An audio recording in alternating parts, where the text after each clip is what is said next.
You ever wish you could read someone's mind?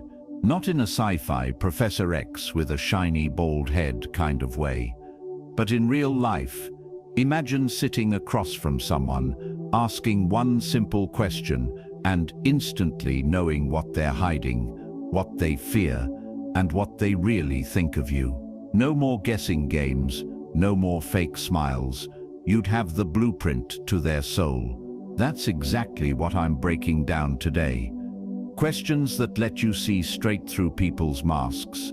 And fair warning, some of these are so brutally revealing, people will squirm when you ask them. But that's how you separate the authentic from the fake. By the way, if you enjoy deep, thought-provoking insights on stoicism, self-improvement, and navigating life with wisdom, you'll love my free newsletter. Every Sunday, I share powerful lessons, controversial truths, and practical strategies to help you level up, all for free. Want to join? Sign up using the link below and start receiving value-packed content straight to your inbox every week. And if you're a brand looking to sponsor my content and reach a highly engaged audience, feel free to reach out via my email in the description. Let's create something impactful together. 1. What's the biggest lie you've ever told? Now this one right here, this question is not for the faint-hearted. It's like opening Pandora's box. But instead of demons, what comes out are people's insecurities, regrets, and the truths they've been running from their whole lives. When you ask someone, what's the biggest lie you've ever told? You're basically cutting through all the fake small talk. You're not asking about their favorite pizza topping. You're asking them to confess the moment they betrayed their own integrity. And that's where the gold is. See, lying isn't just about words. Lies are like little cracks in someone's identity. They expose what someone was too afraid to admit, too ashamed to own, or too weak to handle in the moment. A lie is usually born from fear, fear of rejection, fear of punishment, fear of not being enough.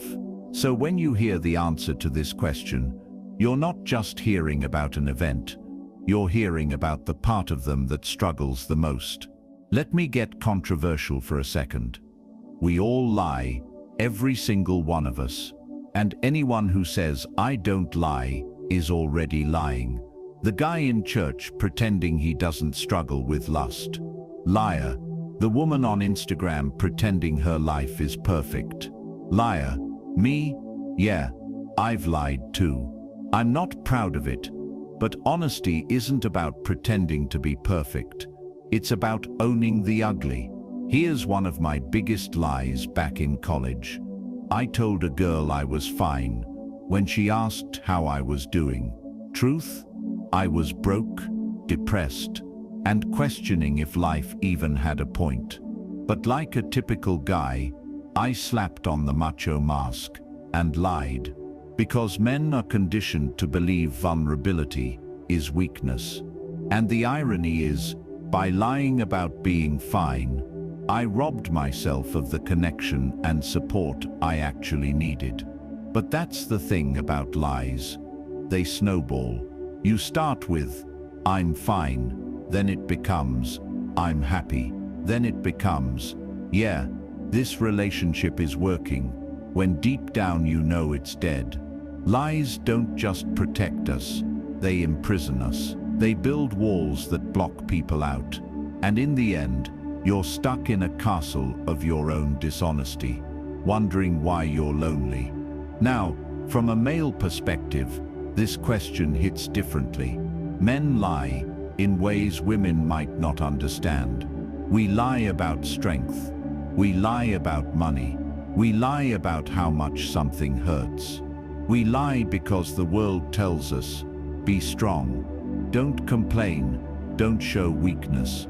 And so the biggest lie most men have ever told is, "I'm okay." But you ask this question, and if a man is brave enough to answer honestly, you'll see his humanity in full color.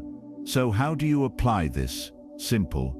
If you want to really read someone's mind, ask them this question in a calm, safe setting. Don't throw it out at a dinner table in front of 5 people. Sit one-on-one, make eye contact, and say, "What's the biggest lie you've ever told?" And then shut up. Don't fill the silence. Let it breathe. Because in that pause, their mind will run through memories like a movie reel. And when they finally speak, you'll hear a truth they probably haven't told anyone in years.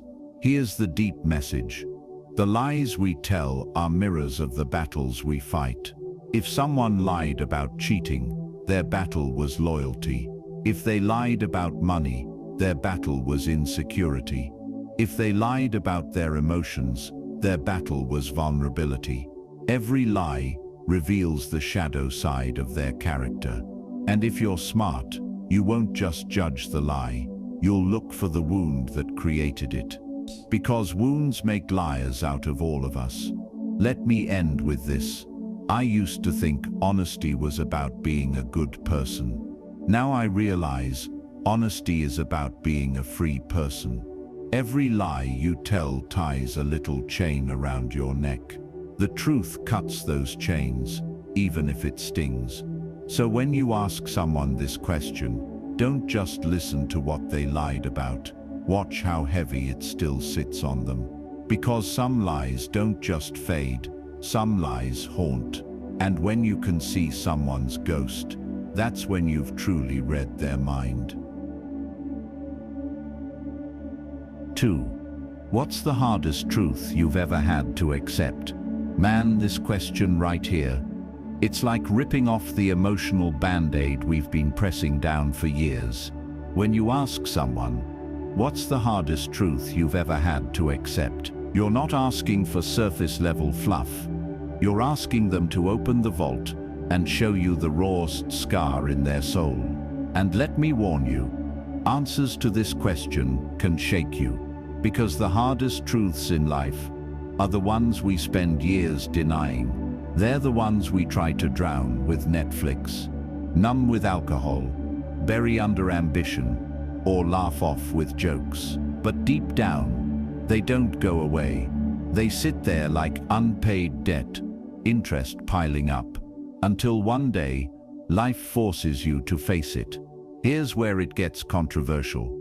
Most people's hardest truths aren't about others, they're about themselves. That's why this question cuts so deep. It's not, my hardest truth was realizing my ex was a jerk. Nah, it's my hardest truth was realizing I ignored all the red flags because I was too scared of being alone. That's what separates shallow answers from soul-level honesty. Let me share mine. The hardest truth I ever had to accept was that nobody is coming to save me. That's it. Not my parents, not my friends, not God in some magical way, not society, nobody. As a man, this hit me like a freight train, because when you're young, you think someone will notice my potential, someone will see I'm drowning, someone will pull me up, but adulthood slaps you hard and whispers, "Son, it's you. It's always been you." I remember being in my early 20s, broke, stuck in a dead-end situation, waiting for a miracle. I kept thinking some mentor, some lucky break, some magical opportunity would swoop in. But years passed, and nothing came. The truth finally sunk in. If I wanted to change my life, I had to do it myself. And let me tell you, accepting that hurt. It's much easier to blame life, society, or your upbringing than to say, I'm the only one responsible for this mess. From a male perspective, this question carries extra weight. Men are taught to be providers, protectors, leaders, but nobody really prepares you for the reality that you have to build yourself first. That's why so many guys spiral into bitterness. They expect the world to care, and when it doesn't, they crumble. The hardest truth for most men is this: life doesn't care about your feelings. It only responds to your actions. Now here's the jovial spin, because I don't want this to sound all doom and gloom. Accepting hard truths is like going to the gym. At first, it hurts. You're sore, you're uncomfortable, you want to quit. But the more you accept them, the stronger you get. The truth is heavy, but if you learn to lift it, you become powerful. That's why when someone answers this question honestly, you don't just learn their struggles, you learn how resilient they are. How do you apply this? Ask someone this question when you want to go beyond the shallow surface. You don't throw it in during small talk like, "Hey, how's the weather? Also, what's the hardest truth you've accepted?"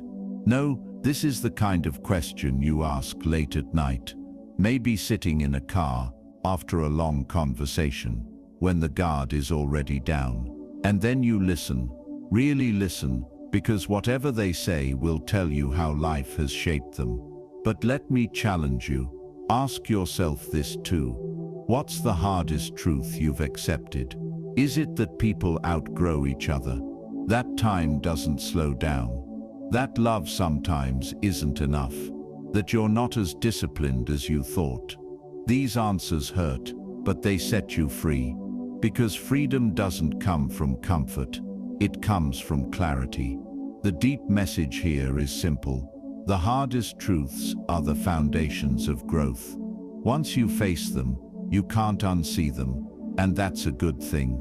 They force you to level up. My hardest truth, that nobody is coming to save me, became the fuel that made me independent, disciplined, and self-reliant. It hurt, but it also made me stronger than any comforting lie ever could. So when you ask someone this question, don't just hear their answer. Look for the fire that came from their struggle. Because the hardest truths don't just break us, they build us. And if you really want to read someone's mind, find out the moment life forced them to grow up. That's where their real story begins. 3. What's the one thing you don't want people to know about you? Now we're stepping into dangerous territory. This question right here, it's not just a door. It's a crowbar. It pries open the parts of people they've spent years padlocking. Ask someone, what's the one thing you don't want people to know about you? And you'll see their eyes flicker for just a second. Because we all have that one thing, that one secret insecurity, habit, or memory we've tucked under the rug, praying nobody kicks it up. And let's be real, this question is controversial because it's confrontational. Most of us are walking around like actors in our own PR campaigns. We show the filtered version of our lives. We brag about achievements, hide our failures, and post the highlight reel. But this question, it drags the bloopers out into the open. Here's the truth. What people don't want you to know is often the most authentic thing about them. Think about it. Nobody hides their strengths. Nobody hides their wins. People hide their shame, and shame is the ultimate compass to someone's true self. You want to know what keeps a person awake at night? Ask them this. Let me give you mine. For the longest time, the one thing I didn't want people to know was that I battled with insecurity. On the outside, I carried myself with confidence. I cracked jokes, acted like I had everything under control, played the strong guy role. But inside, I was terrified of not being enough, not being successful enough, not being attractive enough, not being respected enough. I didn't want anyone to know that sometimes, after a night out with friends, I'd come home and feel empty, or that scrolling through social media made me question my worth. I didn't want people to know that sometimes I avoided mirrors because I didn't like who I saw staring back. And the worst part, I thought if anyone found out, I'd lose the little respect I already had. And here's the kicker, in the male perspective, this question cuts especially deep. Men are conditioned to wear masks. We're told, be tough, don't cry, don't let them see you sweat. So we build this image of strength, but underneath, there's always something we don't want the world to see. Maybe it's weakness, maybe it's trauma, maybe it's a hidden addiction, or a failure we never recovered from. But every man has something. Here's where it gets funny though. Once you actually admit it, once you say the thing out loud, it loses half its power. I remember the first time I admitted my insecurity to a close friend. I expected judgment, laughter, maybe even pity. Instead, he said, "Bro, same." And we both laughed, because the thing I thought made me broken was actually the thing that made me human. So how do you apply this?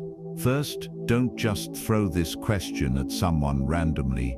Timing is everything. You can't ask, so what's the one thing you don't want people to know about you? While waiting in line at Starbucks, you'll either get a fake answer or they'll never talk to you again. This is a late night, heart-to-heart, maybe a few drinks in kind of question. When someone feels safe, when the vibe is honest, that's when you drop this. And if they actually answer honestly, congratulations, you've just unlocked their humanity. Because the thing they didn't want you to know is the thing that defines them most. It's the battle they're fighting when nobody's watching, and when they trust you enough to let you see that you don't just know their mind, you know their soul. Here's the deep message. The things we hide are usually the keys to our freedom. We think hiding makes us safe, but really it keeps us chained. The moment you can say, "This is me, flaws and all," you stop being controlled by shame. And ironically, people respect honesty way more than perfection. Nobody relates to perfect, but everybody relates to struggling. From a male perspective, admitting the thing you don't want people to know feels like stepping off a cliff. But what you realize is, there's no ground to hit. You fall for a second, then realize you're lighter because you dropped the weight. So when you ask this question, don't just listen for the secret. Watch what happens after. If someone feels lighter, freer, more alive after telling you, that's how you know you've touched the real person beneath the mask. And if you're brave enough to answer it yourself, you'll discover that the scariest truths are often the most liberating ones. Because at the end of the day, the one thing we don't want people to know is the one thing that proves we're human.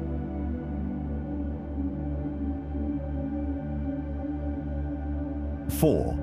What's your definition of success? Now this question right here, it's dynamite. When you ask someone, what's your definition of success? You're not just asking about goals, you're asking about their entire worldview. You're basically saying, show me the operating system that runs your life. And let me tell you, the answers will shock you, because most people don't even know what success means for them. They're just copy-pasting society's definition. Success to many has been reduced to money, a house with a white fence, a fancy car, and a job title that makes your parents brag at church. But here's the controversial truth. A lot of people chasing that checklist aren't successful.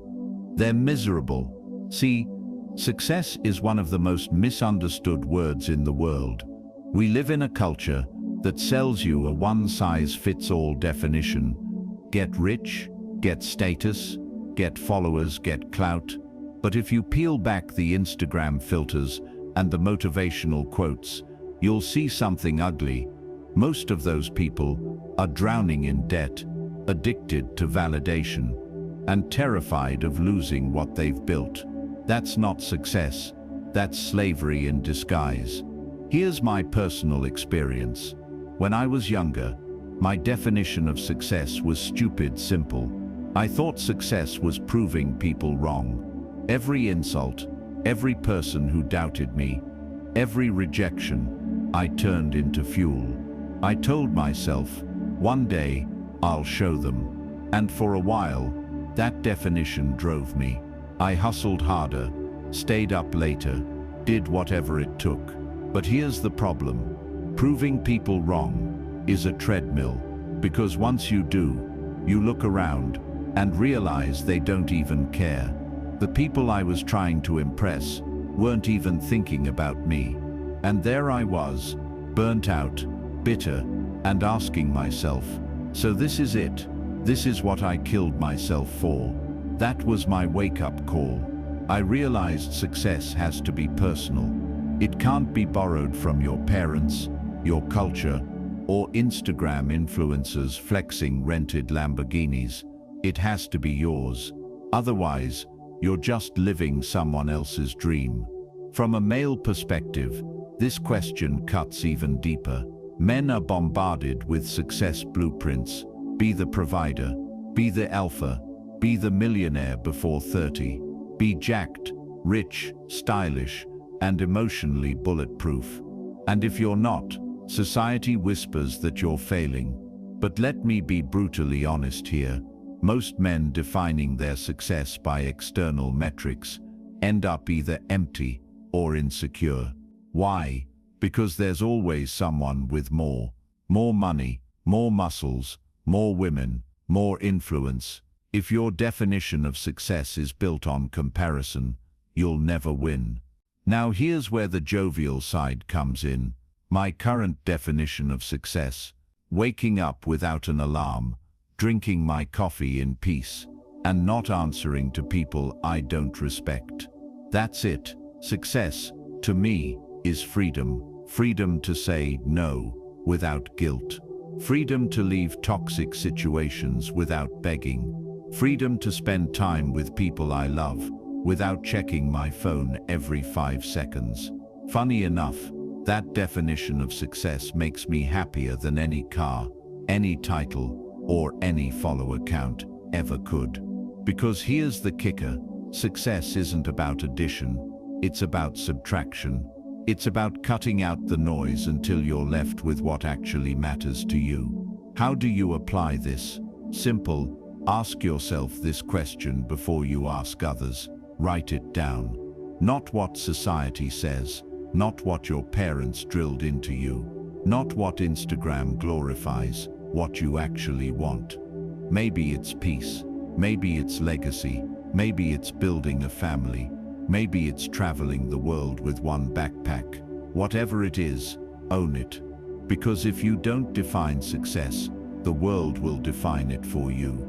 And you'll spend your whole life chasing someone else's dream. Here's the deep message.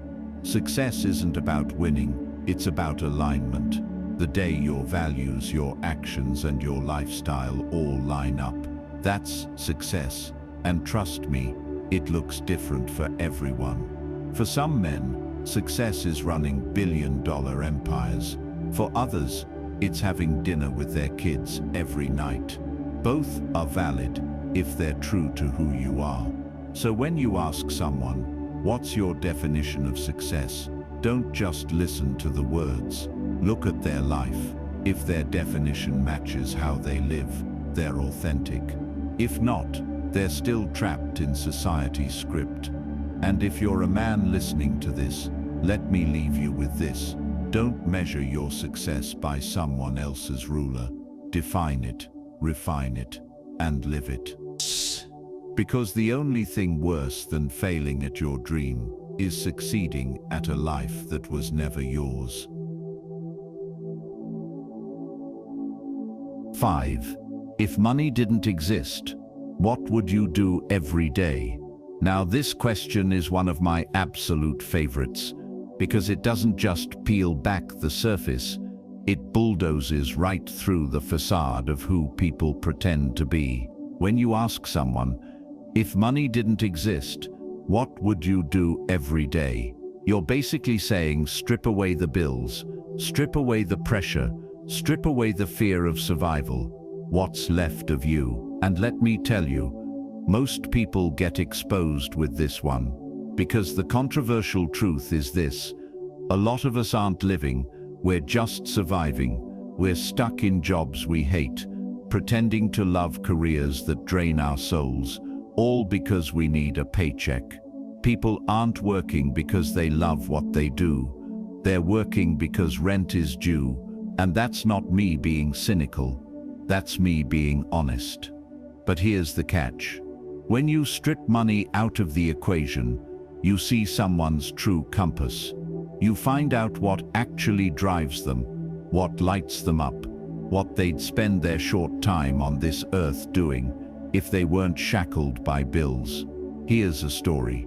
I once asked this exact question to a guy at work. He was one of those rise and grind types, always talking about hustle, money, business moves. So I thought for sure he'd say something about building companies. But you know what he said? He said, "I'd paint." And I laughed at first. I thought he was joking. But he looked me dead in the eye and said, "Yeah, man, I'd spend every day painting. That's what I've always loved. But it doesn't pay, so here I am." And that hit me hard, because it showed me how many people bury their passions under survival. Now let me be controversial here. Most men, if they're honest, wouldn't actually do what they're doing now if money didn't exist. Lawyers wouldn't be lawyering, accountants wouldn't be accounting, and half the dudes flexing on Instagram wouldn't be entrepreneurs. A lot of them would be fishing, building stuff, traveling, writing, playing music, or even just sleeping in peace. But money has a chokehold on our choices. From a male perspective, this question is brutal. Men are raised to link their worth with their income. What do you do is basically code for how much respect should I give you? So when you ask a man what he'd do if money didn't exist, you're asking him to step outside of the one metric society uses to measure him. That's why some guys stumble here. They've been so wrapped up in chasing money, they've forgotten what they actually enjoy. For me personally, when I really sat with this question, the answer surprised me. I realized I'd still be teaching and sharing ideas. I'd still be talking about life, philosophy, stoicism, personal growth, the stuff I talk about now, because that's what lights me up.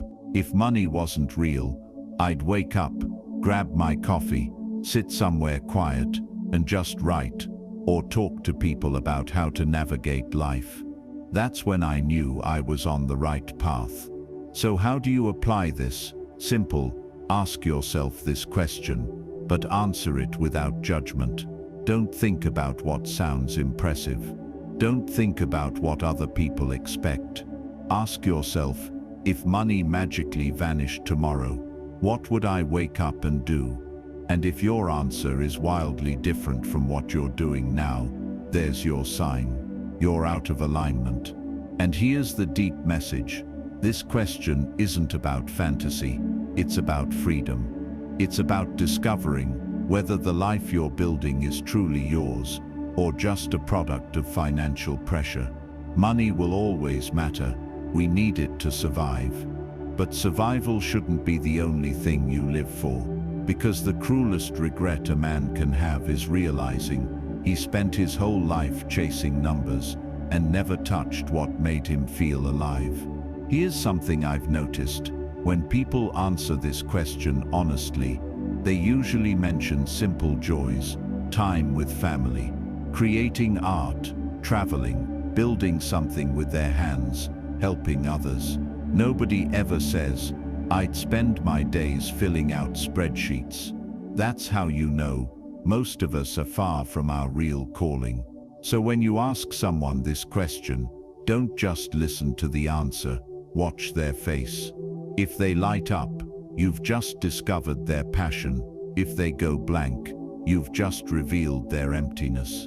Either way, you've read their mind. And if you're a man listening to this, remember this: money is a tool, not a master. Don't let the grind rob you of your soul. If money didn't exist, what would you do? Answer that honestly. And then, here's the kicker: start carving a way to do it with money. Because true success isn't choosing between passion and survival. It's finding the courage to merge them.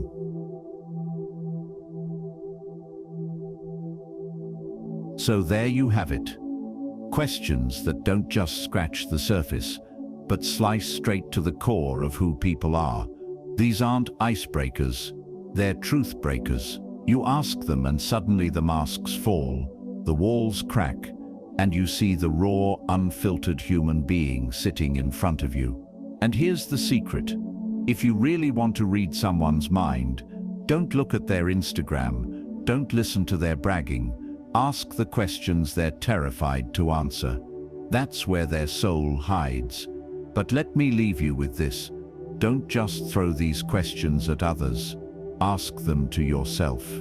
Because reading other people's minds is cool, but the most important mind you need to read is your own. If you can't answer these honestly for yourself, then what business do you have expecting someone else to be vulnerable with you?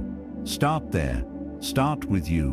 By the way, if you enjoy deep, thought-provoking insights on Stoicism, self-improvement, and navigating life with wisdom, you'll love my free newsletter. Every Sunday, I share powerful lessons, controversial truths, and practical strategies to help you level up, all for free. The link is below. Sign up, and let's keep this conversation going directly in your inbox. And hey, if you're a brand looking to sponsor my content and reach a highly engaged audience that values depth over fluff, reach out via my email in the description. Let's create something impactful together. At the end of the day, success isn't about having all the answers. It's about asking the right questions. And if you're brave enough to do that, you'll never just know people, you'll understand them. Until next time, stay sharp, stay honest, and keep questioning everything.